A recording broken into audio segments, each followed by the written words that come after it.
Can you give the listeners a Springs Publishing overview real quick, and the different publications they have real fast for those, and then we can go on.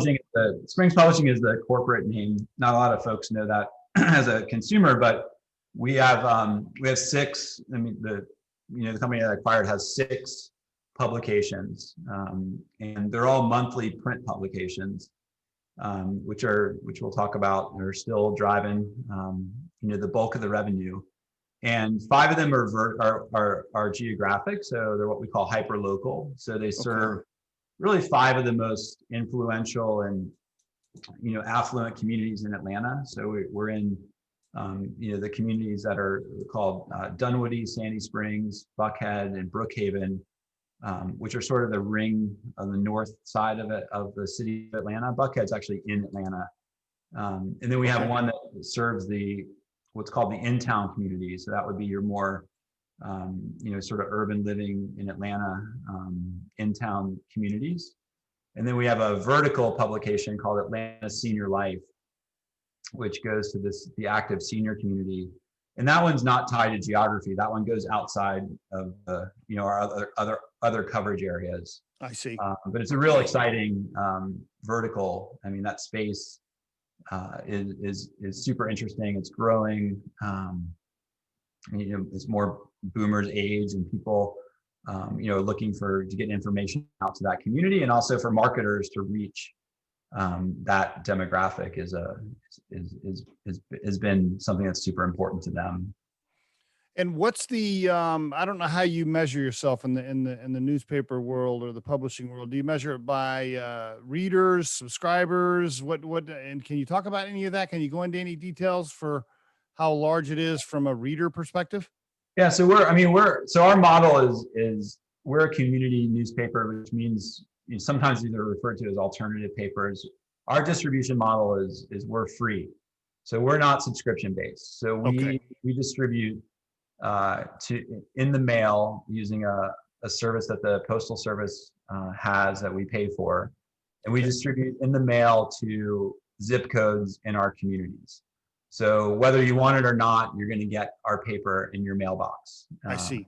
And the mail delivery is a differentiator for us quality wise, because it means that it's not sitting on the end of your driveway for you to pick up during a rainstorm. It's not sitting in your driveway when you may be on vacation and have to worry about maybe safety issues. And so we're a high quality print product that comes in the mail, almost like a direct mail piece, but just with a lot of great content in it. And then we also distribute, or we publish on the web. So all of our information is available on our websites. It's all free. There's no paywall. So we are 100% advertiser supported right now. And so gotcha. There's no real subscription number to talk about, and that, but we print about 85,000 copies a month in our geographic areas. I see. That go into those neighborhoods. Yeah. About 85,000. And does that go to every address in the zip codes that you service? Is that how that works?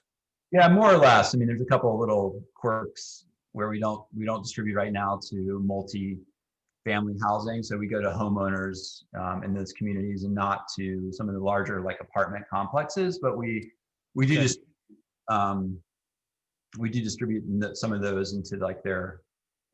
We drop them off in their community room, and then we also drop off newspapers at high-end businesses around town. So your cafes, your restaurants, your Whole Foods. I see. Kind of places as well. So it's like your local, alt weekly, monthly newspaper that you may pick up when you're sitting down to have brunch or have a cup of coffee. Do you have more readers from the printed material or more readers looking at your stuff online, you think? Any idea? Well, I don't have a great sense yet, but I mean, I think, our online numbers are way higher. Okay. So obviously people are still advertising in these publications, or else you wouldn't be in business, right? I mean, because if you're, if it's not subscription based, then people are paying for ads, so it's obviously still making money. profitable, small business. I mean, it's great. I mean, it's very clean type of business. It's there's one revenue source, and we are a sensible way for local and regional businesses as well to reach a really coveted demographic in Atlanta. So if you're a local business, if you're real estate, if you're medical or specialty medical, businesses, and you're looking to connect with your local community, we are the most efficient way to do that.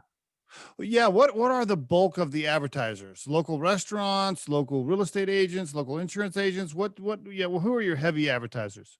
Yeah, I mean, so real estate, medical, or specialty medical, and then the professional services, legal, Okay. insurance, and then restaurants are going through a really tough time right now. So we're not really, we're looking at other ways that we can help that community. Right.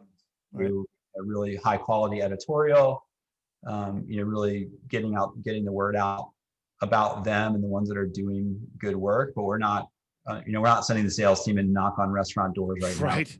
Yeah. Right. Yeah. Yeah. Same for me. Same for me. There's our recruiting sales force here. We're not knocking on restaurant doors to see if we can do any recruiting for them right now. Probably not a good idea. Yeah. It's a really difficult time.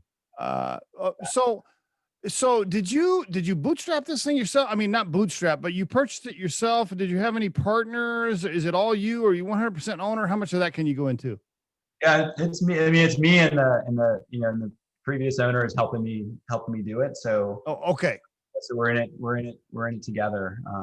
Okay. So you worked out a deal where you're buying it from him probably over time or some sort of buyout or whatever. I don't know, however it's structured. Are you let me ask a question though. During this early phase though, are you in control? Can you do whatever you want, or do you? Okay.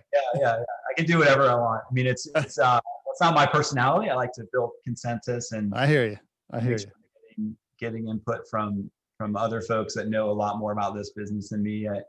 I tell the team, I think what I bring to the table is a lot of energy and enthusiasm for the business and for the community. I mean, Atlanta is going through just a real boom time right now, in a lot of different areas, business, civically, all eyes are on Atlanta right now. And also, culturally, the influence of Atlanta, around the world, really, between whether it's music or the filming industry, the movie industry, shoots more films in Georgia than it does in California now. So really didn't know that.